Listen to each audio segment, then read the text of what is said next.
उत्तर प्रदेश के जौनपुर निवासी अतुल सुभाष की आत्महत्या कानूनी मुद्दा बन गई है। इस मामले पर देश भर में महिला पुरुष के प्रति कानून और न्याय को लेकर चर्चा हो रही है। यह दुखद है कि अतुल की आत्महत्या के बाद उसके मौत की वजह का खुलासा कुछ इस तरह हुआ है। पुलिस के मुताबिक अतुल ने 24 पन्नों का एक सुसाइड नोट छोड़ा था। इसके अलावा उन्होंने सोशल मीडिया प्लेटफॉर्म एक्स पर वीडियो सहित नोट साझा कर अपने साथ हो रही कानूनी आपबीती सुनाई और इसे अपने सुसाइड का कारण बताया। मालूम हो, पेशे से सॉफ्टवेयर इंजीनियर अतुल सुभाष बेंगलुरु में एक निजी फर्म में सीनियर एग्जीक्यूटिव के रूप में काम करते थे। वे अपनी पत्नी से अलग हो चुके थे और बेंगलुरु के मराठा हल्ली पुलिस स्टेशन की सीमा में मंजनाथ लेआउट में अकेले रहते थे। परिवार के मुताबिक अतुल की पत्नी और उसके परिवार द्वारा अतुल पर बार बार लगाए गए आरोपों और अदालत के मामलों ने उन्हें तोड़ दिया था। कहते हैं कि मरने से पहले कोई इंसान झूठ नहीं बोलता, क्योंकि उसे ईश्वर के पास जाना होता है। उसे पता होता है कि वह मरने वाला है, इसलिए उसके मुंह से जो बोल निकल रहे हैं वो सच है। दरअसल विधि की अगर बात माने, यदि कानून की भाषा की बात कहे, मरने से पहले कोई व्यक्ति यदि किसी जज या मजिस्ट्रेट के सामने अपने बयान दे जाए तो वाकई वह सच बोल रहा होता है। ऐसा कानून भी मान लेता है। लेकिन उसका कानून से पूरी तरह से विश्वास उठ चुका था, इसलिए उसने यह कदम उठाया। वो कहता है कि मैं जो पैसे कमाता हूं, उस पैसे से मेरे दुश्मन मजबूत हो रहे हैं। मेरे पिता, मेरी मां, मेरे भाई यह रोज तिल तिल मरते हैं, इसलिए अब मैं यहां जीना नहीं चाहता। कुछ ऐसी बात वह कह देता है। साथ ही वह कहता है कि जो मेरी लाश हो, उस लाश को मेरी पत्नी से बहुत दूर रखना, उसे पास भी मत फटकने देना।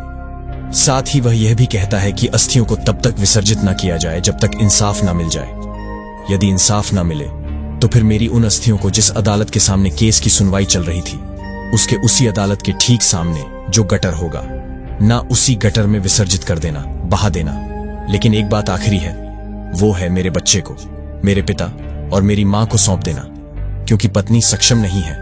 उसकी परवरिश करने के लिए उसने ये बात कही थी। और जब ये बात कही थी तो ये बात भारत का ऐसा कौन सा हिस्सा होगा जहां पर ये सोशल मीडिया पर यह कहानी वायरल नहीं होती है? ऐसा कौन सा व्यक्ति होगा जिसने यह बात पूरी तरह से सुनी नहीं होगी? और जिसने भी यह बातें सुनी थी, उसकी आंखों में आंसू आ जाते हैं। वो सोचने पर मजबूर हो जाता है। इसके बाद चाहे वह सोशल मीडिया के अलग अलग हैंडल्स हो, ऐसा क्या हुआ था जो उसने यह कदम उठाया? आज की जो सच्ची घटना मैं आपको सुनाने जा रहा हूं, यह सच्ची घटना 9 दिसंबर 2024 की सुबह 6 बजे से शुरू हो जाती है। दरअसल बेंगलुरु पुलिस कंट्रोल रूम को एक फोन पहुंचता है। उसमें बताया जाता है कि एक एआई इंजीनियर है जो कि इस दुनिया में नहीं रहा, उसने अपनी जान दे दी है। जैसे ही ये सूचना मिलती है, पुलिस तत्काल प्रभाव से मौके पर पहुंचती है। वहां जाकर देखती है कि मंजुनाथ लेआउट स्थित डेल्फिनियम रेजिडेंसी में उसका एक कमरा होता है। तो वहां पर जब पुलिस पहुंचती है तो सैकड़ों की संख्या में लोग पहले से ही मौजूद थे। तत्काल प्रभाव से उसके डेड बॉडी को कब्जे में लिया जाता है। कब्जे में लेने के बाद पोस्टमार्टम के लिए भेज दिया जाता है। अब पुलिस ये पता कर रही थी कि आखिरकार यह मरने वाला है कौन। दरअसल उसका नाम होता है अतुल सुभाष मोदी, जो कि बेंगलुरु में रहकर इंजीनियरिंग की नौकरी कर रहा था। उसी से वहीं से अपने घर परिवार को भेजता था। लेकिन पुलिस ने जांच पड़ताल करना शुरू किया कि आखिरकार उसने ऐसा कदम क्यों उठाया, तो पता चलता है कि 84 मिनट का एक वीडियो है। साथ ही 24 पन्नों का उसने पत्र लिखा है, जिनके माध्यम से पूरी कहानी उसने बयां की थी। अब छोटे छोटे हिस्से थे उसके, वो सोशल मीडिया पर बहुत तेजी के साथ वायरल हो जाते हैं। ऐसा कोई इंसान नहीं था जिसके पास तक ये बात पहुंच नहीं रही थी। भारत के हर एक हिस्से में, हर एक जगह पर, चाहे वो पॉलिटिशियन हो, चाहे वो राजनेता हो, चाहे वो जज हो या पुलिस हो, या फिर आम आदमी हो, या किसी भी संस्था से संबंध रखने वाले व्यक्ति हो, हर किसी के पास ये बात पहुंच रही थी। पूरे देश भर में हड़कंप हो जाता है। लोग सोचने पर मजबूर हो जाते हैं। जिसने कहानी सुनी उसकी आंखों में आंसू जरूर थे। कहानी शुरू होती है। बिहार का एक समस्तीपुर जिला होता है। वहां का एक बैनी पूसा रोड होता है। वहां का रहने वाला अतुल सुभाष मोदी, साल 2019 में उसको मैट्रिमोनियल साइट पर एक लड़की दिखाई देती है। लड़की का नाम निकिता सिंघानिया होता है। निकिता सिंघानिया, जो कि रोहटा जौनपुर उत्तर प्रदेश के रहने वाले होती हैं, अच्छी खासी पढ़ी लिखी होती है। उस लड़की से बातचीत का सिलसिला जब शुरू होता है तो इन दोनों की अच्छी खासी दोस्ती हो जाती है। लेकिन लड़की बहुत सलीके से बात करती थी, कम बात करती थी। उसे ऐसा लगता था कि इतनी पढ़ी लिखी लड़की इसकी जिंदगी में आए। कितनी अच्छी बात है, कितनी प्यारी सी बातें करती है। दोनों की बातचीत जब होती थी तभी बातचीत के माध्यम से पता चलता है कि जो लड़की के पिता हैं, जिनका नाम मनोज कुमार सिंघानिया है, अक्सर बीमार रहते हैं। और फिर घर वालों का भी एक तरह से प्रेशर आने लगा कि क्यों ना इन दोनों की शादी कर दी जाए। शादी अगर हो जाएगी पिता के रहते हुए तो ज्यादा बढ़िया है। इसके बाद फिर दोनों परिवारों की सहमति बनती है। सहमति बनने के बाद 26 अप्रैल साल 2019 को बनारस का हिंदुस्तान इंटरनेशनल होटल होता है। वहां पर परिवार की जो लोग आते हैं उनके सामने शादी हो जाती है। दुल्हा दुल्हन समस्ती पर पहुंच जाते हैं। यहां 2 दिन का इनका ठहराव होता है। 2 दिन के बाद लड़का उस लड़की को लेकर अपने साथ चला जाता है बैंगलोर में। यहां से वो जाता है सीधा मॉरिशस, और मॉरिशस में जाने के बाद 2 दिन का ये टूर होता है। लेकिन 2 दिन के टूर में कुछ उसे अजीब सा महसूस हो रहा था। अजीब सा इसलिए महसूस हो रहा था कि जो लड़की होती है या तो कहीं सामान खो देती थी, सामान खो दिया, उसके बाद फिर बस छोड़ दी। इसी तरह की वो हरकत कर रही थी। और जब जब वो ऐसी गड़बड़ी कर रही थी तब वो हंस देती थी। इंजीनियर को लगता है कि बड़ी अजीब सी बात है, समझ में नहीं आ रही। लेकिन वो अपनी पत्नी को फिर उसके बाद बेंगलोर लेके आता है और बेंगलोर लाने के बाद एक अपनी जिंदगी में मशगूल हो जाते हैं। उसे लगता है कि पत्नी पढ़ी लिखी है तो उसे मौका मिलना चाहिए, अच्छी नौकरी का। इसके लिए वो उसकी तैयारी कराता है। जब तैयारी होती है फिर वह कहीं ना कहीं उसे नौकरी के लिए अवसर मिल जाते हैं। इसी बीच में खबर आती है 17 अगस्त 2019 को उसके पापा बीमार तो चल ही रहे थे, उनकी मौत हो जाती है।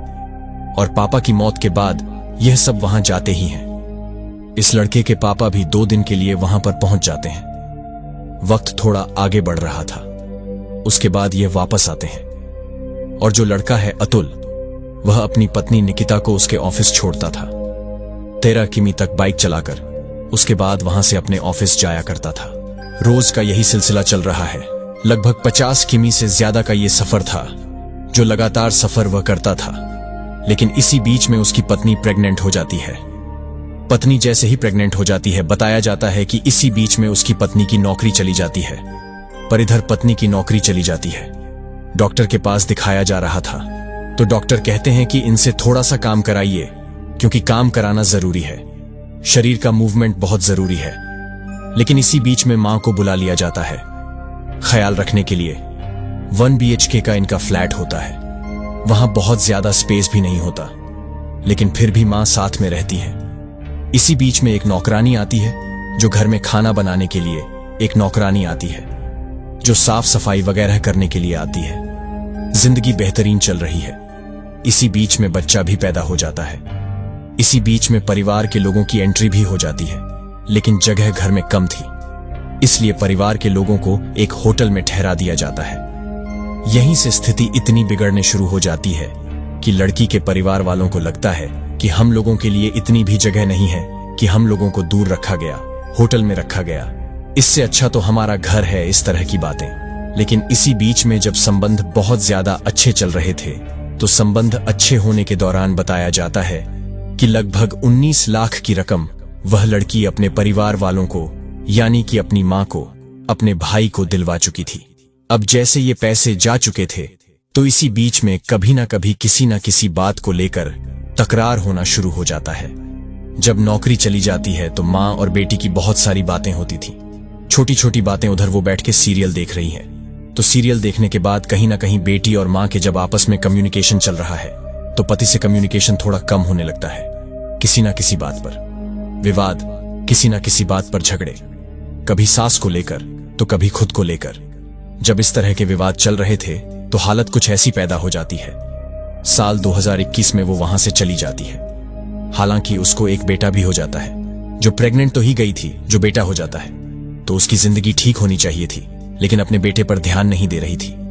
इस बीच में यह भी बात सामने आती है कि जो लड़के की मां है वो पूरी वेजिटेरियन है और जो लड़के की पत्नी है वो नॉन वेजिटेरियन है। पत्नी घर में कुछ ऐसी चीजें खाती थी जिससे मां को ऐतराज होता था। यही लड़ाई की छोटी मोटी वजह बन जाती है और यही बन जाती है वजह यहां से अलग होने की। वो यहां से सीधा अलग जाती है और अलग जाने के बाद 24 अप्रैल 2022 को वो जौनपुर की सदर कोतवाली में जाती है, निकिता सिंघानिया, और जाने के बाद मुकदमा अपराध संख्या 115/2022 आईपीसी की धारा 468A, 323, 504, 506, साथ ही दहेज प्रतिषेध अधिनियम की धारा 3 और धारा 4 के तहत मुकदमा दर्ज कर लिया जाता है। ये पहला मुकदमा था जो उस लड़के और उसके अतुल के साथ ही उसके पिता के, उसकी माँ के, उसके भाई के खिलाफ मुकदमा दर्ज होता है। और उसके बाद तो मुकदमों की ऐसी झड़ी लग जाती है कि चाहे वो हत्या, मतलब कि मैंने ये बताया कि पीछे उसके पिता बीमार रहते थे और बीमार रहने के दौरान उनकी मौत हो जाती है, तो इस लड़की ने यह आरोप लगाया कि मेरे पिता की जो मौत होती है वह मेरे पति के उत्पीड़न की वजह से होती है, इसीलिए उनकी जान चली गई। यहां भी मुकदमा हो जाता है। साथ ही हत्या का प्रयास, यानी कि लड़की के साथ मारपीट भी होती है। पैसे के लिए उत्पीड़न, कि लगातार दहेज के लिए इतना दबाव बनाया जाता है, नहीं तो फिर मारपीट होती थी। साथ ही लड़की के साथ अप्राकृतिक यौन संबंध भी बनाने की कोशिश की जाती थी। ऐसी घरेलू हिंसा दहेज जब इस तरह की 9 FIR दर्ज कर ली जाती है, तब वो लड़का बेंगलुरु से जौनपुर का सफर करना शुरू कर देता है। 1827 किमी का यह सफर होता है। अब जब ये दोनों पति पत्नी के बीच में विवाद, फिर FIR, उसके बाद FIR पर FIR, 9 FIR जब हो जाती है, 1827 किमी का सफर तय करके वो जौनपुर पहुंचता था ताकि अदालत में जो केस की सुनवाई चल रही थी बात कर सके। लेकिन पता चला कि जज साहब छुट्टी पर हैं। पता चला कि लड़की नहीं आई है। पता चला कि किसी बात पर हड़ताल हो गई है। इसी तरह से लगातार वो चक्कर पर चक्कर काटना शुरू कर देता है। पहला मुकदमा होता है और 2024 तक कुल मिलाकर 9 FIR दर्ज हो जाती हैं। अब हर दिन उसे किसी न किसी परेशानी से, किसी न किसी दिक्कत से जूझना पड़ रहा था। तो एक दिन कुछ ऐसा होता है कि पत्नी होती है, जज साहिबा होती हैं, जो फैमिली कोर्ट की जज होती हैं, और इसी बीच में वो कहता है कि मैडम, आप जानते नहीं कि NCRB की जो रिपोर्ट कहती है कि झूठे मुकदमे लिखवाने पर जो पति होते हैं बड़ी संख्या में वो अपनी जान दे देते हैं। तो पत्नी कह देती है, तो फिर तुम पीछे क्यों हो, तुम क्यों नहीं दे देते हो। जब इस तरह की बात थी तो जज साहिबा जब ये बात सुन रही थी तो उसके बाद वो हंस देती हैं, बजाय वो ये समझाने कि तुम इस तरह की बातें क्यों कर रही हो। जज साहिबा हंस देती हैं। इसी बीच में वह परेशान तो रहने लगता ही है, क्योंकि बार बार उसके चक्कर लग रहे थे। वो कोर्ट से सेटलमेंट कराना चाहता था कि किसी भी तरकीब से सेटलमेंट हो जाए, बात खत्म हो जाए, और ये झगड़े जो बन रहे हैं वो झगड़े हो जाने, दूर हो जाने चाहिए, ऐसा आरोप लगता है। मीडिया में भी ये सब चीजें वायरल हो रही थी। जज साहिबा ने डिमांड की, शायद 5 लाख की मांग उस पेश की थी, लेकिन बात नहीं बन पाई।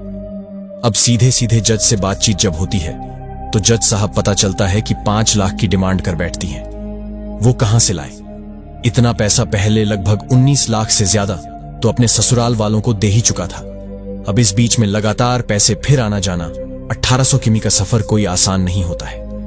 लगातार जब इस तरह से चल रहा था, इसी बीच सेटलमेंट वाली बात जो आती है तो मेंटेनेंस के लिए, यानी कि जो बच्चा है उसके लिए खर्चे की ये पैसे मांगे जाते हैं। केस में 29 जुलाई 2024 को पति को एक आदेश किया जाता है कि आप बच्चे की परवरिश के लिए जब तक वो वयस्क नहीं, यानी कि 18 साल तक ना हो जाए, तब तक 40,000 प्रति माह आपको देने ही पड़ेंगे। अब कोर्ट का आदेश था, उसको बात तो माननी ही थी, करें तो क्या करें। इधर जो बात आती है जान देने की, तो कभी सास कह देती है, अरे तुम्हारी तो कोई खबर नहीं आई, हमने तो अखबार भी पूरा देख लिया। इस तरह की बातें जब चैट सोशल मीडिया पर वायरल होने लगती हैं, तब सास का भी एक अजीब तरह का रूप सामने आता है। और इसी तरह से यह 8 दिसंबर 2024 की वो रात उसने अपनी जिंदगी की उसे अंतिम रात बना लिया। 9 दिसंबर 2024 को जब इस घटनाक्रम के बारे में लोगों को पता चलता है तो सोशल मीडिया पर यह पूरी कहानी वायरल हो जाती है। दरअसल 24 पन्नों की एक कहानी थी। साथ ही यह 84 मिनट का एक वीडियो होता है जिसमें छोटे से छोटे पहलुओं के बारे में उसने बातचीत की थी, लोगों के समझाने की कोशिश की थी, क्योंकि पुलिस से उसका विश्वास पूरी तरह से उठ चुका था। जज ने जिस तरह का उसके साथ व्यवहार किया, उसको लेकर वह परेशान हो चुका था। तब वो ये कदम उठाने के लिए मजबूर हो जाता है, विवश हो जाता है। अब इसी बीच में जब ये पूरी कहानी बन जाती है, उसके बाद फिर लड़के का जो भाई होता है, जिसका नाम विकास मोदी होता है, वह बेंगलुरु पुलिस स्टेशन जाता है। वहां जाकर FIR दर्ज कराता है, यानी कि जो उसकी पत्नी होती है निकिता सिंघानिया के खिलाफ, सास निशा सिंघानिया के खिलाफ, भाई अनुराग सिंघानिया के खिलाफ और चाचा ससुर जो होता है सुशील सिंघानिया के खिलाफ FIR दर्ज हो जाती है। हर किसी के मोबाइल में पूरी कहानी वायरल होनी शुरू हो जाती है। अब यहां से 2-4 पत्रकार सीधा जौनपुर के उस रोहट्टा इलाके में पहुंच जाते हैं। जाकर वहां बातचीत करने की कोशिश कर रहे थे। इसी बीच में पत्रकारों की यानी 11 दिसंबर 2024 जैसे घंटी बजाई जाती है, आवाज लगाई जाती है। लेकिन ना कोई घंटी पे आता है, ना ही कोई आवाज आता है। लेकिन इसी बीच में जब पत्रकारों ने कैमरा चलाना शुरू किया तो लड़का यानी कि जो साला होता है वो, और साथ ही जो उसकी अतुल की सास होती है वो बालकनी से झांकते हुए उन्हें डांटते डपट हैं कि इस तरह की वीडियो बनाने की कोशिश मत करना। यदि तुमने इस तरह की बात करने की कोशिश की तो अंजाम ठीक नहीं होगा, अच्छा नहीं होगा। इनकी सीधे सीधे धमकी पूरे देश भर में एक कहानी चल रही है। लोग आवाज उठा रहे हैं कि अतुल को न्याय मिलना चाहिए, और इसके बावजूद भी उन लोगों की हिम्मत तो देखिए कि मीडिया वालों को पूरी तरह से धमकाने की वो कोशिश कर रहे हैं। तब जाकर लोगों ने एक तरह से ट्रेंड शुरू कर दिया और इसमें आवाज उठानी शुरू कर दी कि इसमें इस लड़के को यानी कि अतुल को हर हाल में इंसाफ मिलना ही चाहिए। और जो उसकी कहानी वायरल होती है जब वो कहता है कि मैं जो पैसे कमाता हूं, मेरे पैसे कमाने से मेरे ही दुश्मन मजबूत हो रहे हैं, इसलिए मैं ये सब कुछ छोड़ के जा रहा हूं ताकि मेरे परिवार के, मेरे पिता, मेरी माँ, ये सब कोई भी परेशान ना हो। साथ ही वो यहां तक भी कहता है कि जज को भी इसमें कठोर कार्रवाई होनी चाहिए, सजा मिलनी चाहिए। पत्नी का भी नाम लेता है, साथ ही वो अपने साले का नाम लेता है, अपनी सास का भी नाम लेता है। आगे जो उसने वीडियो में बोला है, जो उसने पत्र में लिखा है, इस पत्र के कितने मायने होंगे, कितने नहीं होंगे, जितने आज आवाज उठ रही है। क्या वाकई इस आवाज पर लोगों की जज या कोई कोर्ट पसीज सकता है? क्या वाकई में इन्हें इंसाफ मिल सकता है या नहीं मिल सकता है? यह तो भविष्य के गर्भ में छिपा है। लेकिन उस लड़के ने जो जाते जाते कहा वो वाकई सबको भावुक कर गया। उसकी जो कुछ अपीलें थी वो अपील वाकई। मैं तो यही कहूंगा कि मैं तो अतुल के साथ हूं, क्योंकि अतुल ने जो कहा है कि उसका जो बेटा है वो उसके माता पिता को मिल जाना चाहिए। उसकी पत्नी शायद सक्षम नहीं है। इतनी बड़ी बात एक पढ़ा लिखा आदमी, एआई इंजीनियर, जो इस तरह की बातें कर रहा है, जो मरने से पहले ये अपनी बातें बता रहा है, वो सच ही बोल रहा होगा, क्योंकि वो ईश्वर के पास जा रहा था।